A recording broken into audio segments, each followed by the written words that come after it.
ಗುರು ಇದೇ March 28ಕ್ಕೆ IPL fever start ಗುರು. ಮೊದಲನೇ match ಎಲ್ಲಿ ಅಂದ್ರೆ ನಮ್ಮ ಚಿನ್ನಸ್ವಾಮಿ ಸ್ಟೇಡಿಯಂನಲ್ಲಿ.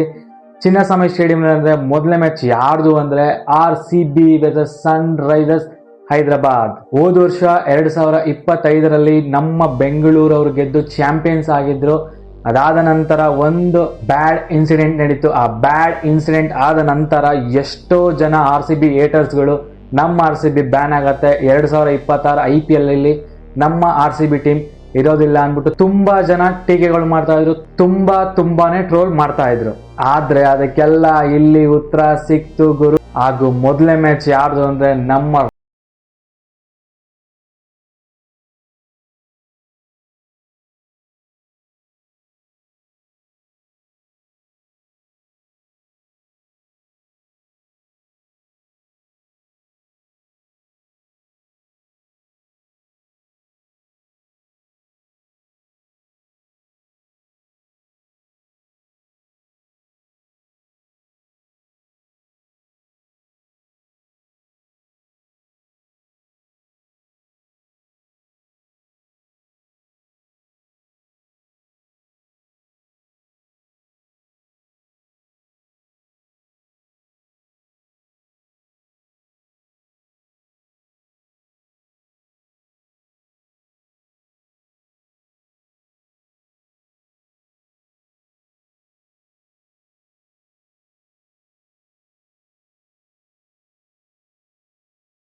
ಕೂಡ ಒಂದು ಒಳ್ಳೆ ಗುಡ್ ಬ್ಯಾಟ್ಸ್ಮನ್ ಹಾಗೂ ಒಂದೊಳ್ಳೆ ಗುಡ್ ಬೌಲರ್ ಆಗಿ ಕಾಣಿಸ್ಕೊಳ್ತಾರೆ. ನೆಕ್ಸ್ಟ್ ರಜತ್ ಪಟಿದಾರ್.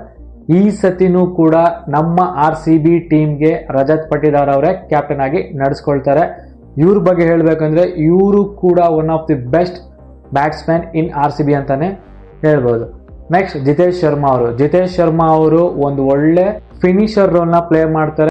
ಇವರು ಕೂಡ ಸಗಲಾಗಿ ಆಡ್ತಾರೆ. ಇವರು ಒಂದು ವಿಕೆಟ್ ಕೀಪರ್ ಆಗಿ ಕಾಣಿಸ್ಕೊಳ್ತಾರೆ ನಮ್ಮ RCB ಟೀಮ್ ಅಲ್ಲಿ. Next Tim David and Romario Shepherd. ಇವರಿಬ್ರು ಎಂತ ರಾಕ್ಷಸರು ಅಂದ್ರೆ ಲಾಸ್ಟ್ 5 ಓವರ್ ಇವ್ರ ಕೈ ಏನಾದ್ರು ಇತ್ತು ಅಂದ್ರೆ ಮ್ಯಾಚ್ 5 ಓವರ್ಗೆ 90 ಇಲ್ಲ 100 ಇಲ್ಲ 110 120 ಹೊಡೆದು ಸಾಕಿದ್ರು. ಅಂತ ಪವರ್ ಹಿಟರ್ಸ್ ಇವರಿಬ್ರು ರಾಕ್ಷಸರು ಅಂತಾನೆ ಹೇಳ್ಬೋದು. ಬ್ಯಾಟಿಂಗ್ ಅಲ್ಲಿ ಟೈಮೇ ತಗೊಳ್ಳಲ್ಲ ಸೆಟಲ್ ಆಗಕ್ಕೆ. ತುಂಬಾನೇ ಸಕಲಾಗಿ ಆಡ್ತಾರೆ ಅಂತಾನೆ ಹೇಳ್ಬೋದು. ಟಿಮ್ ಡೇವಿಡ್ ಹಾಗೂ ರೊಮ್ಯಾರಿಯೋ ಶೆಫರ್ಡ್ ಇಬ್ರು ಬ್ಯಾಟಿಂಗು ಮಾಡ್ತಾರೆ ಹಾಗೂ ಬೌಲಿಂಗ್ ಕೂಡ ಸಕಲಾಗೆ ಮಾಡ್ತಾರೆ. ನೆಕ್ಸ್ಟ್ ಕೃಣಾಲ್ ಪಾಂಡ್ಯ ಕೂಡ ಒಂದು ಗುಡ್ ಬ್ಯಾಟ್ಸ್ಮನ್ ಆಗಿ ಕೂಡ ಕಾಣ್ತಾರೆ ಹಾಗೂ ಒಂದೊಳ್ಳೆ ಗುಡ್ ಬೌಲರ್ ಆಗಿ ಸ್ಪಿನ್ನರ್ ಆಗಿ ಕಾಣಿಸ್ಕೊಳ್ತಾರೆ. ಇದಾಗಿತ್ತು ನಮ್ಮ ಟಾಪ್ 8 ಪ್ಲೇಯರ್ಸ್ ನ ಲಿಸ್ಟ್. ಇವಾಗ ಸನ್ ರೈಸರ್ಸ್ ಹೈದರಾಬಾದ್ ಪ್ಲೇಯರ್ಸ್ ನ ನೋಡೋಣ. ಮೊದಲಾಗಿ ಅಭಿಷೇಕ್ ಶರ್ಮಾ ಬಗ್ಗೆ ಹೇಳ್ಬೇಕಂದ್ರೆ ಇವರು number 1 player in T20 format. ಹಾಗೂ ಇವ್ರು ಏನಾದ್ರು ಸೆಟ್ಲ್ ಆದ್ರೆ ಇವ್ರು ಏನಾದ್ರು ಒಂದು 10 ಓವರ್ ಇದ್ರೆ ಸ್ಕೋರ್ ನ ಪೀಕ್ ತಗೊಂಡೋಗಿರ್ತಾರೆ. ಅಷ್ಟು ಸಕಲಾಗಿ ಆಡ್ತಾರೆ. ಪವರ್ ಹಿಟ್ಟಿಂಗ್ ಅಬಿಲಿಟೀಸ್ ಕೂಡ ಇವ್ರಿಗೆ ಇದೆ. ಹಾಗೂ ಅಭಿಷೇಕ್ ಶರ್ಮಾ ಅವರ ಜೊತೆ ಟ್ರಾವಿಸ್ ಹೆಡ್ ಅವರು ಬರ್ತಾರೆ, ಆಸ್ಟ್ರೇಲಿಯನ್ ಪ್ಲೇಯರ್. ಇವರು ಕೂಡ ಸಕಲಾಗಿ ಆಡ್ತಾರೆ. ಈ ಇಬ್ಬರ ಕಾಂಬಿನೇಷನ್ ತುಂಬಾ ಚೆನ್ನಾಗಿದೆ ಅಂತಾನೆ ಹೇಳ್ಬೋದು. ಓಪನಿಂಗ್ ಪೇರ್ ಅಷ್ಟು ಸಕಲಾಗಿ ಆಡ್ತಾರೆ ಇಬ್ರು. ಟ್ರಾವಿಸ್ ಹೆಡ್ ಕೂಡ one of the best batsman ಅಂತಾನೆ ಹೇಳ್ಬೋದು. ನೆಕ್ಸ್ಟ್ ಇಶಾನ್ ಕಿಶನ್ ಅವರು ಕೂಡ ತುಂಬಾನೇ ಚೆನ್ನಾಗಿ ಆಡ್ತಾರೆ. ಆಲ್ರೆಡಿ ನೋಡಿದ್ವಿ T20 ವರ್ಲ್ಡ್ ಕಪ್ ಅಲ್ಲಿ ಸಕಲಾಗಿ ಆಡಿದ್ದಾರೆ. ಕನ್ಸಿಸ್ಟೆನ್ಸ್ ಆಗಿ ಇದ್ದಾರೆ, ಸಕಲಾಗಿ ಆಡ್ತಾರೆ. ನೆಕ್ಸ್ಟ್ ನಿತೇಶ್ ಕುಮಾರ್ ರೆಡ್ಡಿ. ಇವರು ಕೂಡ ಒಂದೊಳ್ಳೆ ಗುಡ್ ಬ್ಯಾಟ್ಸ್ಮನ್ ಹಾಗೂ ಬೌಲರ್ ಆಗಿ ಕಾಣಿಸ್ಕೊಳ್ತಾರೆ. ನೆಕ್ಸ್ಟ್ ಎನ್ರಿಚ್ ಕ್ಲಾಸಿನ್ ಬಗ್ಗೆ ಹೇಳ್ಬೇಕಾದ್ರೆ ಇವರು one of the best finisher in SRH ಅಂತಾನೆ ಹೇಳ್ಬೋದು. ಸಕಲಾಗಿ ಆಡ್ತಾರೆ. ಇವ್ರಿಗೂ ಕೂಡ ಪವರ್ ಹಿಟ್ಟಿಂಗ್ ಅಬಿಲಿಟೀಸ್ ಜಾಸ್ತಿನೇ ಇದೆ ಅಂತಾನೆ ಹೇಳ್ಬೋದು. ನೆಕ್ಸ್ಟ್ ಲಿಯಾಮ್ ಲಿವಿಂಗ್ ಸ್ಟೋನ್ ಕೂಡ ಒಂದೊಳ್ಳೆ ಗುಡ್ ಬ್ಯಾಟ್ಸ್ಮನ್ ಹಾಗೂ ಬೌಲರ್ ಆಗಿ ಕಾಣಿಸ್ಕೊಳ್ತಾರೆ. ಇವರು ಕೂಡ ಏನಾದ್ರು ಸೆಟ್ಲ್ ಆದ್ರೆ ತುಂಬಾ ಡೇಂಜರಸ್ ಆಗಿ ಕಾಣಿಸ್ಕೊಳ್ತಾರೆ. ಪವರ್ ಹಿಟ್ಟಿಂಗ್ ಅಬಿಲಿಟೀಸ್ ಇವರು ಕೂಡ ಇದೆ. ನೆಕ್ಸ್ಟ್ ಅಂಕಿತ್ ವರ್ಮಾ. ಹೇಳಕ್ಕೇನು ಅಷ್ಟೊಂದೇನಿಲ್ಲ, ಬಟ್ ನೋಡೋಣ ಯಾವ ತರ ಆಡ್ತಾರೆ ಈ IPL ಟೂರ್ನಮೆಂಟ್ ಅಲ್ಲಿ ನೋಡೋಣ.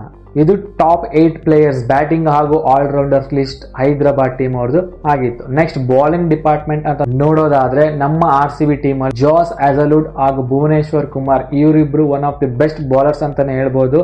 ಇವರಿಬ್ರು ಕೂಡ ನಮ್ಮ RCB ಟೀಮ್ ಅಲ್ಲಿ ಇದ್ದಾರೆ. ತುಂಬಾನೇ ಸಕಲಾಗಿ ಆಡಿಸ್ತಾರೆ ಹಾಗೂ ಓವರ್ ನ ಕಂಟ್ರೋಲ್ ಮಾಡ್ತಾರೆ ಅಂತಾನೆ ಹೇಳ್ಬೋದು. ನೆಕ್ಸ್ಟ್ ಎಸ್ ದಯಾಲ್ ಕೂಡ ಒಂದೊಳ್ಳೆ ಗುಡ್ ಬೌಲರ್ ಆಗಿ ಕಾಣಿಸ್ಕೊಳ್ತಾರೆ. ಈಗೀಗ ಸಿಕ್ಕಾಪಟ್ಟೆನೆ ಕಂಟ್ರೋಲ್ ಆಗಿ ಕಾಣಿಸ್ಕೊಳ್ತಾರೆ ಹಾಗೂ ಒಂದೊಳ್ಳೆ ಫಾರ್ಮ್ ಅಲ್ಲಿ ಇದ್ದಾರೆ ಅಂತಾನೆ ಹೇಳ್ಬೋದು. ನೆಕ್ಸ್ಟ್ ಶ್ರೇಯಸ್ ಶರ್ಮಾ ಅವರು ಕೂಡ ಒಂದೊಳ್ಳೆ ಗುಡ್ ಸ್ಪಿನ್ನರ್ ಬೌಲರ್ ಆಗಿ ನಮ್ಮ RCB ಟೀಮ್ ಪರ ಕಾಣಿಸ್ಕೊಳ್ತಾರೆ. ಇದಲ್ಲದೆ ನಮ್ಮ ಕೃಣಾಲ್ ಪಾಂಡ್ಯ ಅವರು ಬೌಲಿಂಗ್ ಮಾಡ್ತಾರೆ, ಟಿಮ್ ಡೇವಿಡ್ ಅವರು ಬೌಲಿಂಗ್ ಮಾಡ್ತಾರೆ ಹಾಗೂ ರೊಮಾರಿಯೋ ಶೆಫರ್ಡ್ ಅವರು ಕೂಡ ಬೌಲಿಂಗ್ ಮಾಡ್ತಾರೆ. ಇದು RCB team bowling department. Next Hyderabad team bowling department ಬಗ್ಗೆ ಮಾತಾಡೋದಾದ್ರೆ ಮೊದಲಿಗೆ ಪ್ಯಾಟ್ ಕಮಿನ್ಸ್ ಹೌದು, ಇವರು ಕೂಡ ಸಿಕ್ಕಾಪಟ್ಟೆ ಸಖತ್ತಾಗಿ ಆಡ್ತಾರೆ ಅಂತಾನೆ ಹೇಳ್ಬೋದು. ಹಾಗೂ ಹರ್ಷಲ್ ಪಟೇಲ್ ಕಾಸ್ಟ್ಲಿ ಆದ್ರೂ ಕೂಡ ವಿಕೆಟ್ಸ್ ಗಳನ್ನ ಎತ್ಕೊಡ್ತಾರೆ ಅಂತಾನೆ ಹೇಳ್ಬೋದು. ನೆಕ್ಸ್ಟ್ ಜಯದೇವ್ ಉನಾಡ್ಕಟ್, ಆಮೇಲೆ ಝೀಶಾನ್ ಅನ್ಸಾರಿ ಹಾಗೂ ಶಿವಂ ಮಾವಿ. ಇದು ಹೈದರಾಬಾದ್ ಟೀಮ್ ನ ಬೌಲಿಂಗ್ ಡಿಪಾರ್ಟ್ಮೆಂಟ್ ಕಂಪ್ಯಾರಿಸನ್ ಮಾಡೋದಾದ್ರೆ ನಮ್ಮ RCB ಮೇಲ್ಗೈ ಇದೆ ಅಂತಾನೆ ಹೇಳ್ಬೋದು. ಬಟ್ ಬ್ಯಾಟಿಂಗ್ ಡಿಪಾರ್ಟ್ಮೆಂಟ್ ಅಂತ ಬಂದಾಗ ಓಪನಿಂಗ್ ಪೇರ್ ಏನಿದೆಯೋ ನಮ್ಮ ವಿರಾಟ್ ಕೊಹ್ಲಿ ಹಾಗೂ ಫಿಲಿಪ್ ಸಾಲ್ಟ್, ಇವರು ಕೂಡ ಸಿಕ್ಕಾಪಟ್ಟೆ ಡೇಂಜರಸ್ ಆಗಿ ಕಾಣಿಸ್ತಾರೆ. ಹಾಗೂ ಅದೇ ರೀತಿಯಲ್ಲಿ ಅಭಿಷೇಕ್ ಶರ್ಮಾ ಹಾಗೂ ಟ್ರಾವಿಸ್ ಹೆಡ್, ಇವರು ಕೂಡ ತುಂಬಾ ಡೇಂಜರಸ್ ಆಗಿ ಕಾಣಿಸ್ಕೊಳ್ತಾರೆ. ಬ್ಯಾಟಿಂಗ್ ಡಿಪಾರ್ಟ್ಮೆಂಟ್ ಒಟ್ಟಾರೆ ಹೇಳ್ಬೇಕಂದ್ರೆ ಎರಡು ಟೀಮ್ ತುಂಬಾ ಸ್ಟ್ರಾಂಗ್ ಇದೆ ಅಂತಾನೆ ಹೇಳ್ಬೋದು. ಬಟ್ ಬೌಲಿಂಗ್ ಡಿಪಾರ್ಟ್ಮೆಂಟ್ ಅಂತ ಬಂದಾಗ ನಮ್ಮ RCB ಕಂಪ್ಯಾರಿಸನ್ ಅಲ್ಲಿ ನಮ್ಮ RCB ಟೀಮ್ ನ ಬೌಲಿಂಗ್ ಡಿಪಾರ್ಟ್ಮೆಂಟ್ ಸ್ಟ್ರಾಂಗ್ ಇದೆ. ಇದಾಗಿತ್ತು ಈ ವಿಡಿಯೋದ comparison. First match of IPL RCB versus Hyderabad ನ ಬ್ಯಾಟಿಂಗ್ ಆಲ್ರೌಂಡರ್ಸ್ ಹಾಗೂ ಬೌಲಿಂಗ್ ಡಿಪಾರ್ಟ್ಮೆಂಟ್ ನ ಕಂಪ್ಯಾರಿಸನ್ ವಿಡಿಯೋ. ನಿಮ್ಗೆ ಏನ್ ಅನ್ಸುತ್ತೆ, ಯಾವ ಟೀಮ್ ಸ್ಟ್ರಾಂಗ್ ಇದೆ ಹಾಗೂ ಮೊದಲ ಬ್ಯಾಟಿಂಗ್ ಅಲ್ಲಿ ಎಷ್ಟು ರನ್ ಹೊಡಿಬಹುದು? ನಮ್ಮ RCB ಅಕಸ್ಮಾತ್ ಏನಾದ್ರು ಬ್ಯಾಟಿಂಗ್ ಬಂದ್ರೆ ಎಷ್ಟು ರನ್ ಹೊಡಿಬಹುದು? ಅಕಸ್ಮಾತ್ ಏನಾದ್ರು ಹೈದರಾಬಾದ್ ಅವ್ರ ಬ್ಯಾಟಿಂಗ್ ಬಂದ್ರೆ ಹೈದರಾಬಾದ್ ಅವರು ಎಷ್ಟು ರನ್ ಹೊಡಿಬಹುದು ಅನ್ನೋದನ್ನ ಕಮೆಂಟ್ ಸೆಕ್ಷನ್ ಅಲ್ಲಿ ಕಮೆಂಟ್ ಮಾಡಿ.